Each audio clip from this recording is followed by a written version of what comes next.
जोशीमठ के लोगों पर फिर खतरा मंडराने लगा है। सरकार के अनदेखियों का खामियाजा भुगत रहे शहर को क्या समय रहते बचाया जा सकता था? क्या पूर्व मुख्यमंत्री त्रिवेंद्र सिंह रावत की सरकार का एक फैसला तबाह होते जोशीमठ को बचा सकता था? आज के वीडियो में इन सब सवालों का जवाब तलाशने की कोशिश करेंगे। नमस्कार, आपके साथ मैं हूं मनीषा। जोशीमठ आपदा को 6 माह का समय पूरा हो चुका है। सरकार जोशीमठ को बचाने के लिए धीरे धीरे कदम बढ़ा रही है। कुछ आपदा प्रभावितों का जनजीवन पटरी पर लौट आया है, जबकि कुछ अभी राहत के इंतजार में हैं। कई आपदा प्रभावितों के दुख दर्द से उबरने की उम्मीद कागजों से उलझी हुई है। ऐसे में वो राहत शिविर या रिश्तेदारों के घर में रहने को मजबूर हैं। वहीं मदद की बाट जो रहे कुछ परिवार फिर से टूटे फूटे घरों में रहने के लिए लौट गए हैं। आपको बता दें कि नगर में दरार वाले 868 भवन चिन्हित किए गए थे। इनमें 181 भवन जीर्ण शीर्ण हैं। यहाँ रहने वाले परिवारों में से 118 को पुनर्वास पैकेज के तहत 26 करोड़ रुपए वितरित किए जा चुके हैं। वर्तमान में 64 परिवारों के 259 सदस्य राहत शिविरों में रह रहे हैं, जबकि 232 परिवारों के 736 सदस्य रिश्तेदार या किराए के भवन में हैं। कई लोगों को होटलों में रुकवाया गया था, लेकिन यात्रा सीजन शुरू होते ही होटल मालिकों ने इनसे होटल खाली करवा दिए, जिसके बाद ये परिवार दोबारा उन्हीं क्षतिग्रस्त मकानों में रहने को मजबूर हो गए हैं। 6 माह का समय बीत जाने के बाद भी सरकार इनको घर नहीं दे पाई है। मॉनसून की दस्तक ने आपदा प्रभावितों की चिंता बढ़ा दी है। वर्षा से भूमि व मकानों में आई दरारें बढ़ने और शिलाओं के खिसकने का खतरा बढ़ गया है। हाल ही में सुनील गांव और नरसिंह मंदिर के पास 2 जर्जर भवन क्षतिग्रस्त हुए हैं। भूधसाव के समय असुरक्षित भवनों से 300 से अधिक परिवार राहत शिविरों में भेजे गए थे। यहाँ से 232 परिवार रिश्तेदार या किराए के भवन में रहने चले गए। सरकार द्वारा इनको किराया चुकाने के लिए प्रति माह 5,000 रुपए देने की बात कही गई थी, लेकिन 6 महीनों से अब तक मात्र 49 परिवारों को ही किराया मिला है, जिससे कुछ परिवार प्रभावित होकर घर वापस लौटने को मजबूर हुए हैं। आपदा प्रभावितों के पुनर्वास को प्रशासन ने जोशीमठ से 14 किलोमीटर दूर उद्यान विभाग की भूमि पर 15 प्री फैब्रिकेट्स हट बनाए थे, जो 3 महीने से खाली पड़े हैं।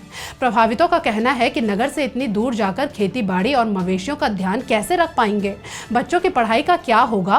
कुल मिलाकर सरकार जोशीमठ बचाने में फिलहाल विफल साबित हुई है।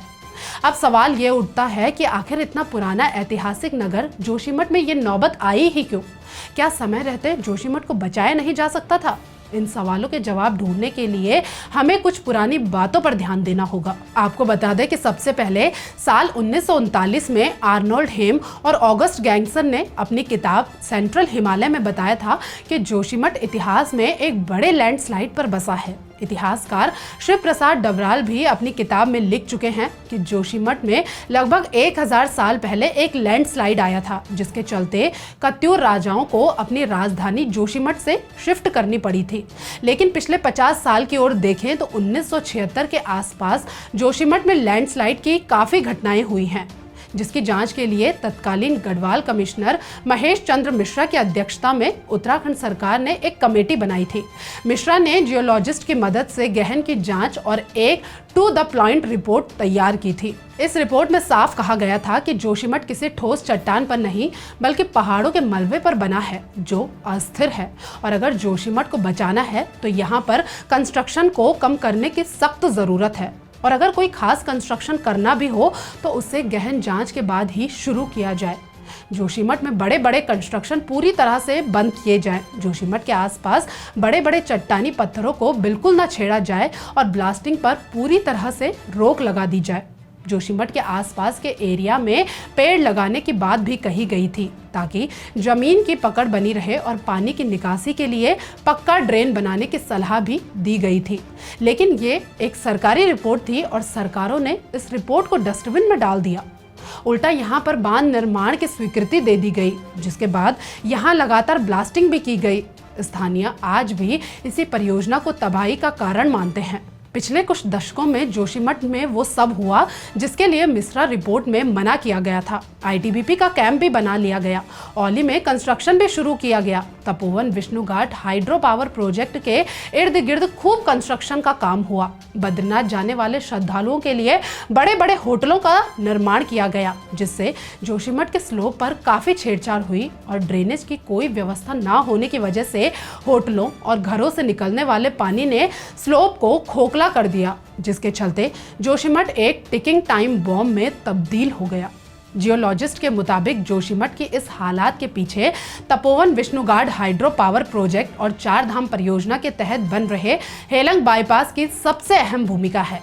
हाइड्रो पावर प्रोजेक्ट के लिए जो टनल खोदी जा रही है, उसकी खुदाई के लिए पहले जहां ब्लास्टिंग का इस्तेमाल किया गया, वहीं टनल बोरिंग मशीन ने साल 2009 में जोशीमठ के पास एक पुराने वाटर सोर्स को पंक्चर कर दिया था, जिससे जोशीमठ में पानी की समस्या तक पैदा हो गई थी।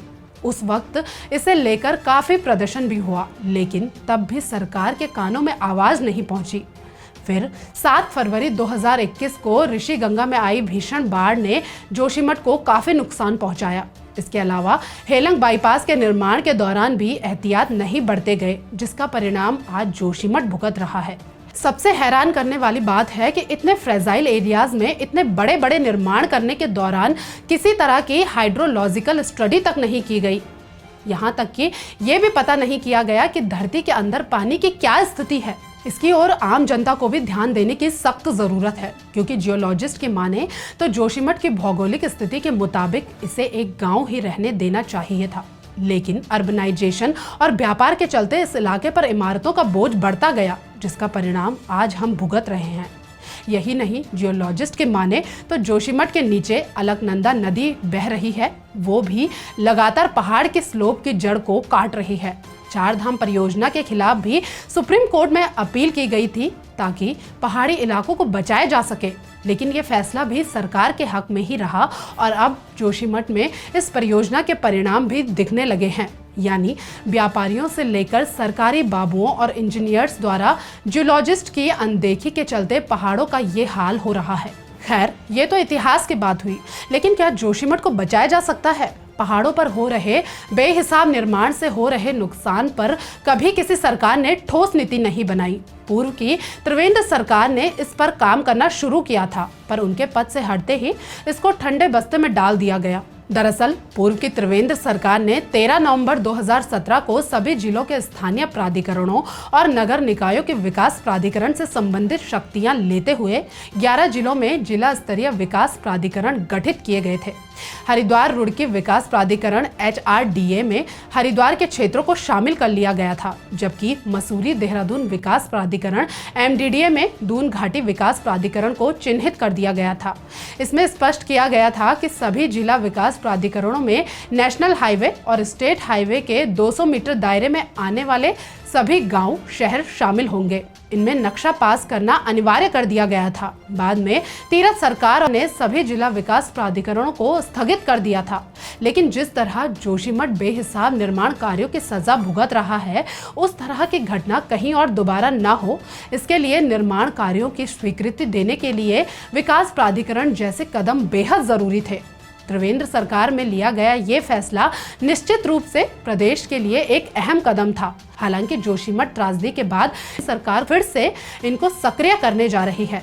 अगर ये प्राधिकरण पहले से प्रदेश में लागू होता तो शायद जोशीमठ की तबाही को काफी हद तक रोका जा सकता था, लेकिन जब पूरा शहर तबाह हो गया, अब सरकार को फिर से इस प्राधिकरण की जरूरत महसूस होने लगी है। आपकी इस पर क्या राय है, हमें कमेंट में जरूर बताएं। बाकी देश के असल मुद्दों और पर्दे के पीछे चल रही राजनीति के खेल से जुड़ी सभी खबरों के लिए हमारे फेसबुक पेज को लाइक और फॉलो करें। जमीनी हकीकत का सच जानने के लिए भी आप हमें यूट्यूब पर सब्सक्राइब कर सकते हैं। नमस्कार।